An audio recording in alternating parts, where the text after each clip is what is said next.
आरोह शुरू हो जाएगा। सभी की तरह क्लियोपैट्रा और टॉलेमी भी वापस महल के एक कमरे में आ गए। कमरे में आते ही टॉलेमी ने क्लियोपैट्रा से बड़ी खुशी के साथ कहा, मेरे पास आपके लिए कुछ है। ये सुन क्लियोपैट्रा हिचकिचाते हुए बोली, मेरे लिए? पर भाई, आपको मुझे कुछ देने की क्या? वो आगे कुछ बोलती उससे पहले ही टॉलेमी ने उसकी बात वहीं रोकते हुए कहा, ना, अब मैं तुम्हारा भाई नहीं, तुम्हारा पति हूँ, और ये तोहफा एक पति का अपनी पत्नी के लिए है। वो धीमे कदमों से क्लियोपैट्रा के पीछे गया और उसकी आंखों पर काली पट्टी बांधते हुए उसके करीब आकर बोला, तोहफा मिलते ही कहीं आप खुशी से पागल तो नहीं हो जाएंगे? उनके शयन कक्ष में जाकर उसने क्लियोपैट्रा की आंखों की पट्टी खोली। वहाँ न जाने कितना सोना और आभूषणों से भरे बक्से रखे हुए थे। टॉलेमी को लगा था कि क्लियोपैट्रा इन सारे आभूषणों को देख उसकी दीवानी हो जाएगी, पर ऐसा तो कुछ भी नहीं हुआ। उल्टा क्लियोपैट्रा भड़कते हुए बोली, ये सब क्या है टॉलेमी? ये सब कहाँ से आया? आपको पता है ना, शाही खजाना दिन पर दिन खाली होता जा रहा है। लोगों के पास खाने को खाना नहीं है और आप मुझे उपहार स्वरूप लोगों का पैसा दे रहे हैं। क्लियोपैट्रा का ये रूप देखकर टॉलेमी ने आश्चर्य के साथ कहा, क्या मतलब?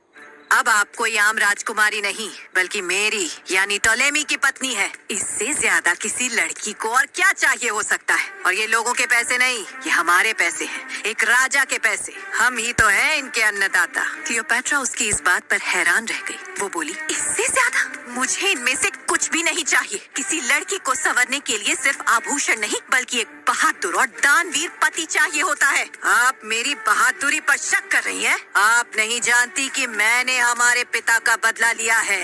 मैंने पॉम्पी को काल कोठरी में बंद कर लिया ताकि उसे उसकी सजा मिल सके। ये कहते वक्त टॉलेमी ने कसकर क्लियोपैट्रा का हाथ पकड़ लिया। उसकी आंखों में प्रतिशोध की ज्वाला उमड़ रही थी। क्या कहा आपने? पॉम्पी को बंदी बना लिया? आपको पता है आपने कितनी बड़ी भूल की है? आपने खुद दलदल में फंसे इजिप्ट को युद्ध भूमि पर खड़ा कर दिया है।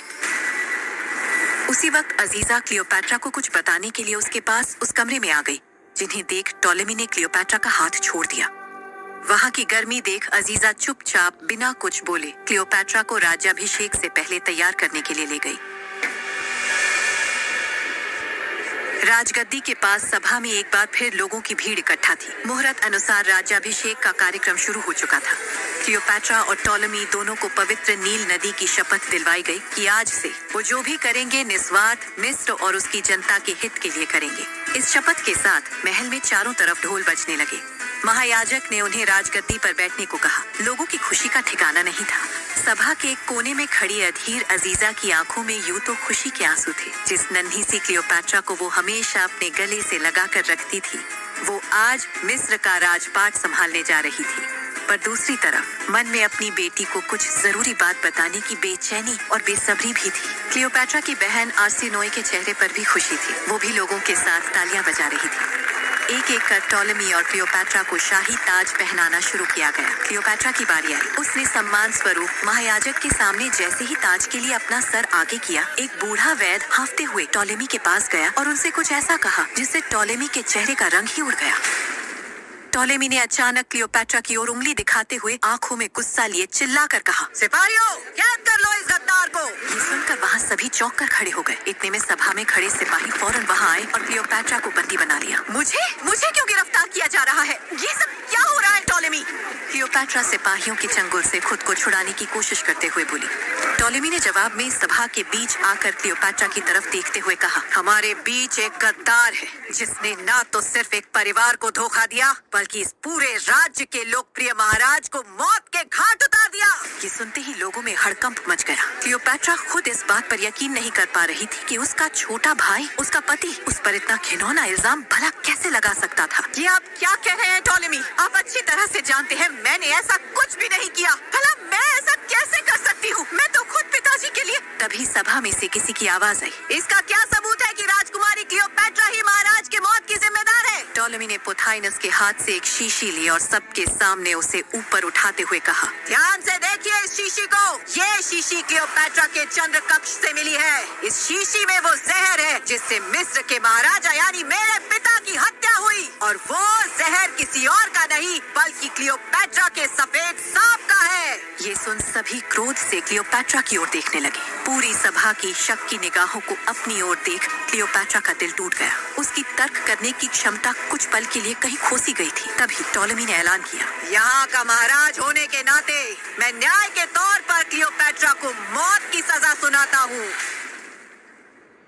ये सुन सब गंभीर हो गए। क्लियोपैट्रा को एक और बड़ा झटका लगा, पर उसी वक्त राजकुमारी आर्सिनोए आगे आईं। उन्होंने असहज भाव से कहा, नहीं महाराज, आप ऐसा नहीं कर सकते। माना कि क्लियोपैट्रा एक गुनहगार है, पर वो इस राजमहल की राजकुमारी भी है, और एक राजकुमारी होने के नाते इस महल की गरिमा को बचाने के लिए मेरी आपसे गुजारिश है कि आप उसे मौत की सजा देने के बजाय देश से बाहर निकाल दें। टॉलेमी ने आर्सिनोए की बात पर सहमति के साथ भारी आवाज में सैनिकों को आदेश दिया, इस गद्दार को यहाँ से तुरंत निकालने की तैयारी की जाए। लोगों के चेहरे की खुशी विद्रोह में बदल गई थी। क्लियोपैट्रा के बारे में ऐसा जानकर कई मिस्रवासियों को चोट पहुंची थी। उनकी होने वाली महारानी ऐसा कैसे कर सकती थी? उधर अजीजा का रो रो कर बुरा हाल था। वो क्लियोपैट्रा के कमरे में उसके बिस्तर के पास बैठ खुद से बोली, अगर मैंने तुम की बातों को इतना हल्के में नहीं लिया होता और रोम से आए उस पत्र के बारे में समय से क्लियोपैट्रा को बता दिया होता तो आज ये समय नहीं देखना पड़ता। सब मेरी गलती है। आपने मुझे अपनी माँ समान माना राजकुमारी, और मैं चाहकर भी भरी सभा में सच नहीं बोल सकी। इतना कहते कहते उनका हाथ वहां रखे एक तोहफे पर पड़ा और वो तेजी से चीख उठी। उन्होंने झट से अपना हाथ देखा। उनके हाथ की त्वचा जल चुकी थी। उन्होंने भागकर जल्दी से स्नान कुंड में अपना हाथ डुबो दिया। थोड़ी राहत मिलते ही उनके मन में एक ख्याल आया और उन्होंने आंखें बड़ी करते हुए कहा, ये तोहफा तो वही कपड़ा है जो राजकुमारी के लिए आया था। यानी उनको कोई मारने की कोशिश कर रहा है। दूसरी ओर सुबह आई उसी लाखों की भीड़ के बीच से सैनिक क्लियोपैट्रा के हाथ पैर बांध उसे कम से कम वस्त्रों में, बिना किसी सामान या पैरों में चप्पल के मिस्र की सीमा के बाहर ले जा रहे थे। क्लियोपैट्रा की आंखें नम थी, शरीर पर मिट्टी लगी हुई थी। वो राजकुमारी जिसकी खूबसूरती को मिस्र का हर एक मर्द देखने को तरसता था, उसे आज बिना किसी श्रृंगार के पूरे मिस्र के सामने बेइज्जती के साथ निकाला जा रहा था। ऐसी खूबसूरत पत्नी को भला कौन खुद से दूर रखना चाहेगा? चल के महाराज से बोले क्या? अगर उन्हें नहीं पसंद तो हमें ही दे दे। इस लड़की की छुअन से तो हमारा जीवन धन्य हो।